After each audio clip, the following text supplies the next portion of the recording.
And here is the Writer's Almanac for Wednesday. It's the 16th of March, 2022. It was on this day, 1850, Nathaniel Hawthorne's The Scarlet Letter was published. It was a time when the publishing business was undergoing tremendous change. Only a few years before, a book would have been printed by a single printer who would have edited the manuscript, set the type, operated the printing press, bind the pages into books, and try to sell them, a very inefficient method. But by 1850, books were being printed by machines, long, continuous sheets of paper fed into steam-powered printing presses in factories, and the Scarlet Letter, therefore, was able to reach a very large audience and become a bestseller. Nathaniel Hawthorne had been interested in the Puritan history of America. One of his own ancestors had been a judge in the Salem witch trials, and he'd come across a historical account of a woman who had to wear the letter A on her chest as a punishment for adultery. He used that woman as the main character of his novel, named her Hester Prynne. And the book begins with Hester Prynne coming out of the town prison, a crowd of people watching.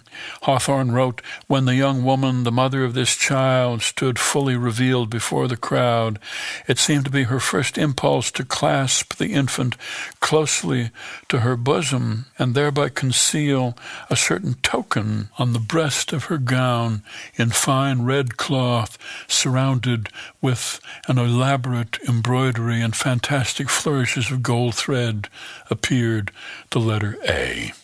And on this date in 1850, 2,500 copies of The Scarlet Letter were published and sold out within 10 days.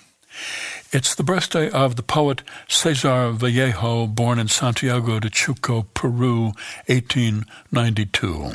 He was a miner, then he worked on a sugar plantation. In 1920, found himself caught up in a festival that deteriorated into lootings and arsons and was mistakenly arrested and thrown in jail. He fled to Paris. He was poor in Paris, slept on subway trains, park benches for months, eventually founded a literary magazine, published his own poetry, and died of malaria at the age of 49. He's buried in the Montparnasse Cemetery in Paris. And it's the birthday of the children's writer Sid Fleishman, born in Brooklyn, 1920. Started out writing suspense novels, and then to impress his own children, he wrote children's books, starting with Mr. Mysterious and Company, and his novel The Whipping Boy in 1986, and a memoir, The Abracadabra Kid. Sid Fleishman, who said, "The books we enjoy as children stay with us forever." Here's a poem for today by Patrick Cabello Hansel, entitled Elegy. On your face, your beloved face, your sweat-skinned face, the remnant grace of mother, father hidden there, the wind of years, the triumphs and the savagery on your springtime harvest nightfall sunlit face. Let me linger there, let me touch it as a baby, my fingers unfolded gently, my voice harboring no words. Let me touch my face to your face, Father.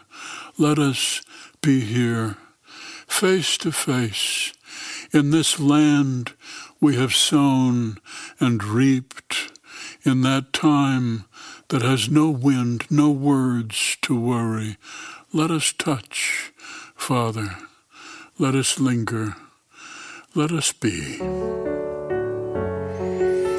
A poem entitled Elegy by Patrick Cabello Hansel from his collection Quitting Time, published by Atmosphere Press and used by permission here on the Writer's Almanac. Be well, do good work, and keep in touch.